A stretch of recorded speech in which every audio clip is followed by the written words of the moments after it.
Bonjour et bonsoir, salam alaikum. Am nañu mbégte ak contenté accueillir kenn koo xamante ni c'est un jeune très passionné dans le monde du football et encore une fois c'est un jeune boo xamante ni peut-être boo demee fële ca village ba quand tu parles de Justin hein donc on le connaît que ce soit de par son pied magique de par sa baguette magique encore une fois un joueur boo xamante ni il est très passionné dans le monde du football il fait le maximum possible en tout cas d'intégrer le monde professionnel mais néanmoins que ce soit Sadio Mané, Gana Gueye donc fii la ñuy jaar dem naa aussi rencontrer les Ousmane Mané à Diambar ils m'ont dit que petit à petit ñu dem aussi le cas de Bamba Dieng donc nii lay demee mais tey nag dinañ ko accueillir ci suñu plateau ñu waxtaan ak moom nan la gisee le monde du football et nan la koy aborder dans son monde que ce soit du monde professionnel et amateur et dans cette logique balaa ñuy dem rek dinañ ko bàyyi moom il va se présenter il va nous dire moom mooy kan exactement acca ñu bàyyi la nga wax ak internautes yi.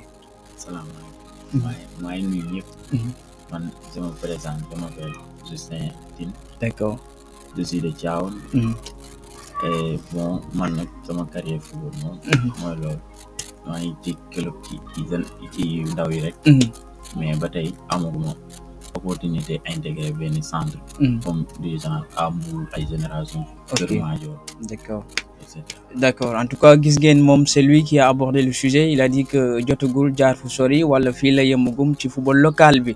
Mais tey avec lui, on verra comment trouver une solution ensemble. Peut-être comme Sadio Mané nu mu jógee woon Bambali jaaree Mbour dem ba terrain rail après mu continuer dem fële ca Dakar mu soog a dem fële ca France.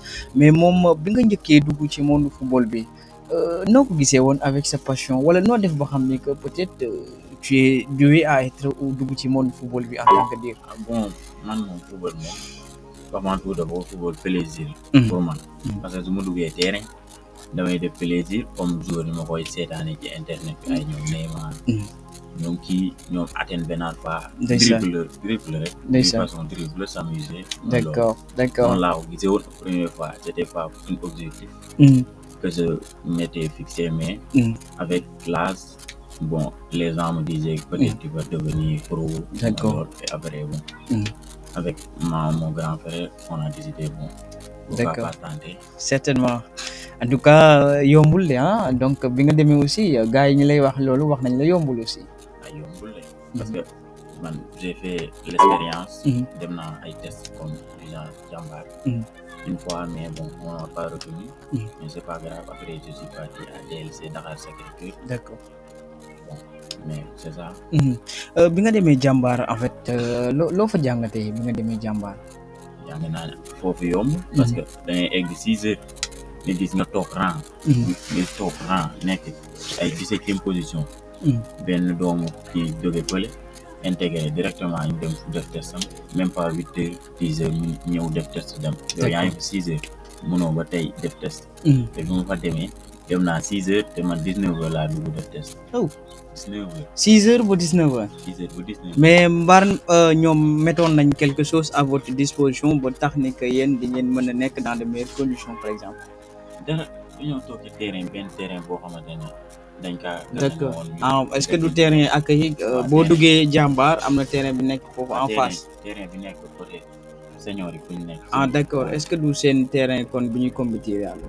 terrain boobu dañoo dindi gazon. kon du moom toog fa kon kii nii nii rang fa. côté défenseurs yi ak centre yi nii ku nekk ak sa rang. ngay avancer ci rang bi ñuy woote. D'accord bi nga jógee foofu de 6 heures à 19 heures est-ce que bi nga ñibbisee xalaatoo ni que man war naa décourager wala man damaa war a gën a fas jóg. non damaa ne woon c'est la première fois mënoo dem peut-être sa sens du ci nekk. déjà ma ne peut-être prochaine fois mais bi ma jógee foofu ci laa xam ne peut-être su ma tenté sama sens ci école football yi woo gën a ndaw. peut-être foofu du test yi c'est pas du tout reconnu mondial. D'accord. Dans au niveau national peut-être soo fa intégré football mini championnat comme championnat régional. D'accord. mooy loolu. D'accord. En tout cas c'est un plaisir dem na ba fële Jambar te bu ñuy wax football que ce soit ici au Sénégal que ce soit professionnel Jambar que ce soit sélection des U20 ñoom Jambar am na ci 2 ou 3 je crois avec Génération Foot dem nañ fa yàggul dara aussi on a préféré rencontrer qui fa nekk comme en tant que coach moom rencontré nañ ko il nous a beaucoup parlé comment les jeunes doivent aborder le monde et comment les jeunes encore une fois malgré leur passion leur fougue dans le monde du football am na yoo xamante ni ñoom war nañ ko mën a respecter léegi comme par exemple quand tu es au village la passion que tu es au football quand je te vois jouer au village c'est un professionnel quoi tu rêves wala noo gisee quand tu vois les gens ñoom Lamine Camara très jeune ñoom Sadio Mané sa xel fan lay dem exactement. soo gisee joueurs yooyu moom da ngeen ni peut-être mën nga nekk pro parce que ñoom âge bi ñu am. instant yi am naa seen âge. maa ngi koy jéem a dépasser âge bi mais mooy loolu ñoom dañu ma ëpp sens rek. mais je pense pas que ñoom mën a gën a technique. gën maa xam football wala gën maa mën football. d'accord mais sens rek. d'accord seen entraînement yi par exemple techniquement est-ce que yaa ngi ci benn centre fii wala da ngay toog ba xaar benn centre bi nga intégré que ce soit du côté international. bon ba tey maa ngi fii de. académie laalaan académie fee. d'accord. mooy loolu. Entraînement yi tu peux nous expliquer un peu malgré c'est pas suñu yoon nekku ci mais tu vas nous expliquer est-ce que ça va là-bas. ah ça va de dañuy entraîner lundi de 16h30 à 19h. d'accord après mardi 17h mercredi 16h30. weekend bi yëpp dañuy entraîner. d'accord semaine bi yëpp. mais que ce soit du compétition yoo xamante ni dina leen permettre ngeen am reconnaissance que ce soit du côté malgré fii Thiès wala Dakar gars yi gis leen est-ce que am na si foofu d'ailleurs. am na dañuy football benn compétition. kii nii tournoi CODEF bi. ah CODEF ok. voilà regroupé équipe bi nekk côté Thiès ak Tivaouane. ok ak beneen tournoi boo xamante ne des gens dañuy génn football yi Dakar des fois ñu dem fii ba ay Toubab Jalaaw. donc comme après le premier nii am nañu ci Toubab Jalaaw. ok xam naa ni nag doon na lu yomb léegi moom centre bi yàgg na. centre bi moom yàgg na parce que nekkul 5 ans wala 6 ans. oh 6 ans bu léegi y a pas une reconnaissance que ce soit du plan mondial. y a pas de reconnaissance au plan mondial parce que la plupart rarement la ñuy dem ay tests. c'est rare. d'accord en tout cas tu penses que boo desee ci centre boobu mën nga am beaucoup d'ouverture ci centre boobu. centre ba ça dépend rek. bu ñu évoluer. ñu am investissement gars yi investir suñu peut-être on va avoir les matériels. d'accord nous permettant de avoir plus de connaissances. d'accord en tout cas sa rêve bi yaa fan la lay yóbbu exactement quand tu parles du monde football. sama rêve bi damay yóbbu football club européen surtout Manchester City parce que sama idole bi foofu la nekk. ndeysaan Phil Foden. ndeysaan en tout cas on a dit que quand on est jeune il faut rêver grand et il a parlé de Manchester City Manchester City par exemple du plan local quand on voit man moom j'aime Krépin Diatta xaw ma nag kan nga gën a aimé ci groupe Sénégal bi. groupe Sénégal joueurs yoo xam ne dañ leen sous-coté rek. pourtant mën nañ am nañ niveau boo xamante ne romb na fii. d'accord tout Iliman Ndiaye surtout. si il est fort dañ kaa sous-coté rek mais et techniquement parlant. à l'instant là avec le CAN là. Iliman c'est le meilleur joueur. on a dit que bu doon ci extérieur bi mën nañ ko wax le Messi mais par rapport ici à comme il est noir donc sera sous-estimé. bon c'est ça il n'est pas noir il est né en France. mais avec ses origines sénégalaises il est sous-estimé. d'accord léegi man sama problème bi y a beaucoup de jeunes yoo xamante ni sont talentueux dans les villages que soit ci villages yi affaire yooyu mais bu ma demee fële par exemple dans le département de Mbour damay gis seuls les gens de Casamance ñooy faral di ñëw à Mbour tenter seen chance par rapport ak suñu zone bi tu penses que gars yi dinañ mën a dénicher talent yooyu wala bon sera des talents morts-nés. La plupart ce sont des talents morts-nés parce que ici. dans les villages seule priorité mooy soo jàngul. nga dem def recrutement de armée. La plupart le plus fréquenté. recrutement armée. il n'y a même pas d'autres projets. recrutement armée ou nga dem université. kenn du la ne peut-être tu vas tenter pour nga nekk pro même si tu n'es pas pro. international pro international ici au Sénégal. championnat Sénégal même il est sous-coté mais. si il y a quelques bagages quoi. oui peut-être tu peux avoir un peu. peut-être sa salaire mooy tane sa salaire militaire yi parce que mooy. bah si parfois c'est dénigrant quoi je veux dire mais du yomb la en tant que jeune surtout quand on est comme yéen par exemple ñu nekk ci local yi nekk ci environnement boo xamante ni da ngaa bëgg a génn ci lot bi par exemple je veux dire nga bëgg comme par exemple ce domaine da ngay dem gars yi ñu ne non loolu moom yaa ma gën a xam du question yoo xamante ni mën nga faa dem en tant que jeune doo décourager. décourager pour lan. non man bi ma xamee football yàgg na kenn mosuma ne déjà mën nga def lii kaay ma jàppale la ci lii kon loo ma wax du ma dugg sax parce que sama xam naa fu mu war a dem d'accord wax naa ñi ma war a waxal d'accord d'accord mais li ma ci xaw a jaaxal tuuti par exemple si je prends le cas de PSG Academy fële Hambourg il y a des jeunes yoo xamante ni ils paient plus de 300-400 000 seen salaire yi c'est seen équipe bi ça dépasse au-delà mais bu ñu xoolee jamono bi dem nañ ba aussi c'est un peu compliqué maintenant avec frais yooyu malgré le fougue bi nga am en tant que jeune si yeneen charge yi di nga ko mën a jël en charge. bon ça dépend rek bon suñu waa kër xam nañ sama qualité xam nañ li ma mën d'accord bon déjà commencé nañ maa wax benn académie bu nekk fii benn Kébémer du Kébémer ok je sais pas Atlas je sais pas ok foofu seen inscription bi est-ce que du 600 000 ou bon on m'avait dit ma dem foofu xool mais ba demaguma d'accord c'est bien donc bu ñu duggee léegi par exemple balaa ñuy dem ci yeneen sujets yi ban message nga am pour wax boo yoo xamante ni am nañ talent wala ñoom ci village bi mën naa ci citer ñoom ñu bëree mais bon ñoo ngi fi daal donc demuñu xool yeneen jéego ci dëkk bi tu penses que ñoom lan mooy seen avenir. ñoom seen avenir kay man xaw ma mais man li ma leen di wax mooy ku am sa rêve moom da nga koy jéem a réaliser même si que mënoo kaa réaliser à 100%. mais à 80%. soo ko réaliser même si tu n'es pas pro mais mën nga intégrer monde football.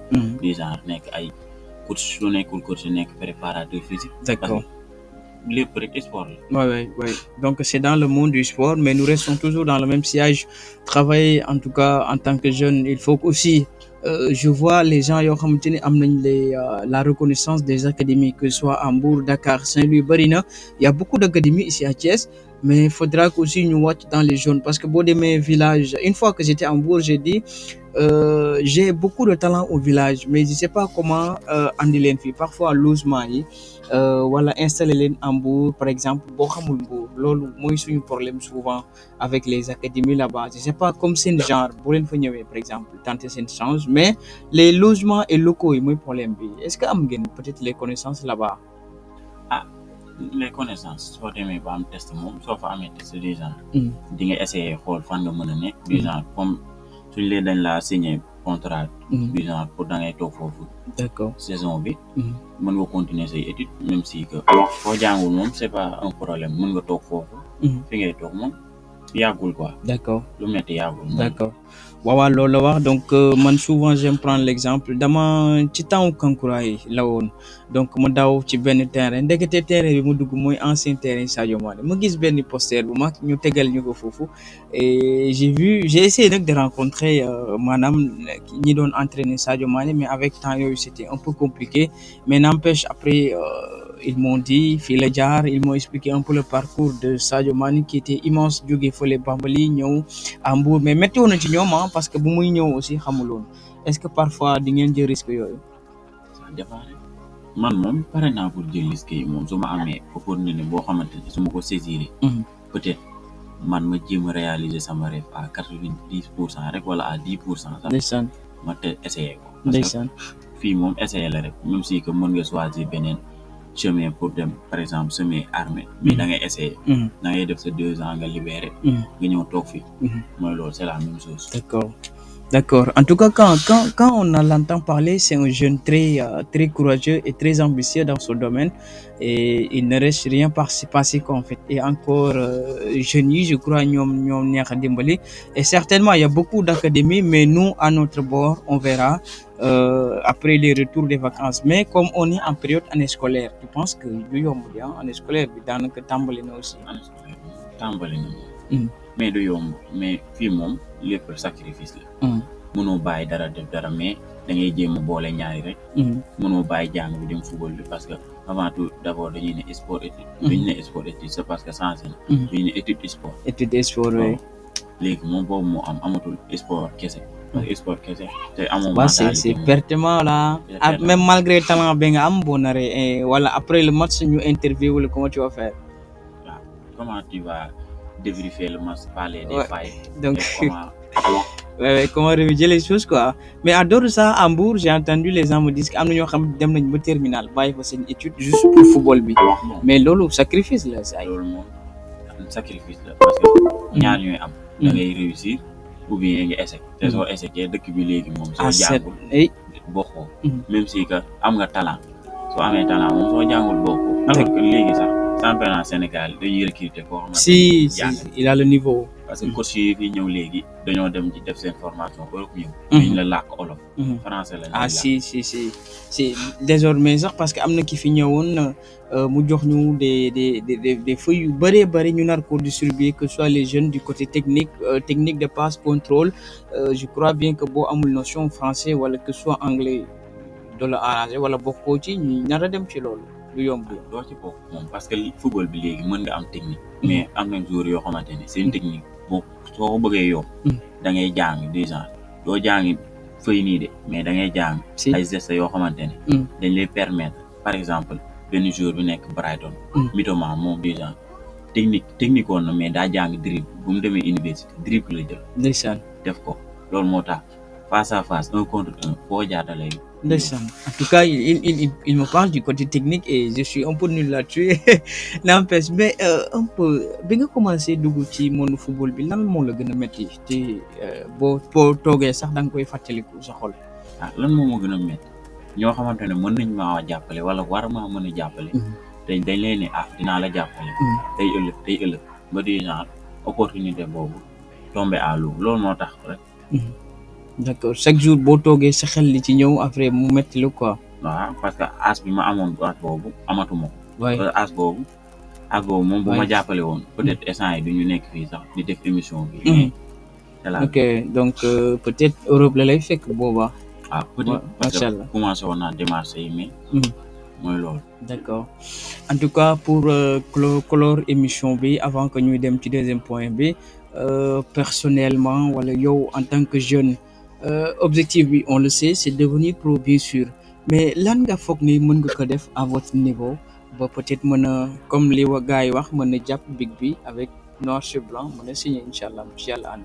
sax dafa rek soo jàngee ba am bac man moom su ma amoon bac moom sama décision c'est pas pour dem université même si su ma continuer sans football dinaa xaw a âgé bi football léegi as amoon. si. as yaa as mais talent mais am na foo tollu gars yi duñ ko bàyyi xel parce que on recherche le talent. waaw foo toll moom soo mënee li ngay def nit moom du jël koo xamante ne asewul te amul talent da lay jëlal koo xamante ne am na talent du genre da ngay ñëw rek intégré jàng na lépp muy ci boobu macha allah ko asewul lañ koy jàngal football macha allah bu ñu jógee foofu on va faire une transition peut-être Sénégal suba lay football avec la RDC Congo malgré nag bon après ou avant les éliminatoires Sénégal am na fu mu jaaroon ak moom jot na gagné encore une fois mais donc demain je crois bien que Sénégal moo gagné woon wala RDC moo gagné woon. Sénégal moo ko gagné woon demain c'est un match de retour entre le Sénégal et la RDC encore une fois ñu peut-être match bi weesu avec Botswana jëlee nañ ci ay leçons yu bëree bëri tu penses quoi que Sénégal match bi dina yomb suba ci moment. match bi du yomb parce que derby la. parce que les Congolais pensaient que le Sénégal est maîtrisable avec Sadio Mané. mais avec le changement. Sadio Mané est sorti. D'accord c'est pas parce que ñoom bu ñuy génn seen pancarte yooyu ñu ni le Sénégal est maîtrisable Sadio Mané est maîtrisable bu ñu wax Sadio Mané fàtte woon nañ ñoom Iliman Ndiaye ñoom Krépin Diatta bëri na mais après surprise lañ ci am gars yi. parce que ñoom dañoo pensé woon ni Sadio Mané. daa amoon benn blessure. musculaire loolu moo tax ñu ne Sadio bu nekkee ci baisse de forme. D'accord. Tout le monde pense que c'est Sadio Mané seul qui est le joueur. Le meneur de l'équipe. Alors que léegi Sadio Mané il commence à vieillir. Ouais, certainement. En tout cas ñu comme ñu mu ko waxee ñu bàyyi ci xel d'ici demain inchallah on verra ou avant ou après le match dañ ci ñëwaat andi leen ay taxaw seetlu yu bëree ñoo xamante ni aussi jar na ñu koy wax peut-être que soit le coach Pape Thiaw comme sànq rek la jógee def le point de presse avec Idrissa Gana Gueye malgré am na question bu ñu ko laaj. bo ndax pare nga bàyyi football bi Idrissa Gana Gueye il a dit donc pas pour le moment mais boo ma ko laajoon dans 2 à 3 ans je dirais li ma peut-être mën naa bàyyi ou pas mais instant c'est le Sénégal qui nous appartient et Sénégal moo ñu ñor fi ñu toll nii léegi avec notre invité il va peut-être un mot de fin avant ñuy tàggatoo. bon mot de fin moom damay remercier ñëpp ci macha allah émission bi parce que c'est la première fois ma def émission je me débrouille mais je sais pas je vais faire des erreurs macha allah. prochaine fois je vais apprendre mes erreurs. Machallah. En tout cas, il est exceptionnel et il a l'humilité immense. Mais en force, on avance. Je suis toujours là. Peut-être après les vacances, malgré je suis pas là, mais je reviendrai. On va continuer d'y parler. On fera le maximum possible ensemble et on va y continuer davantage. Et que nous continuons de ñaan rek rêve bi nga am ak motivation bi nga am bu ko bàyyi en tant que jeune. Cette fougue nous amène plus loin. Encore une fois, ñu bëree en tant que jeune lii la ñu amoon et tax na ba yàlla aussi lu ñu bëgg am nañ ko tey jilee. Mais je crois bien que ça sera dans cette mouvance et ñu continuer rek bàyyi di la ñaanal wax Mariama Selmi encore une fois mu gën laa jàppale di la jolli ay xalaat wala ay ñëpp jàppale la ci ay prières et ñu continuer rek di leen ni abonner partager commenter encore une fois on reviendra sur le plateau demain après le match du Sénégal et d'ici là portez-vous bien bisous au revoir et bye bye ciao.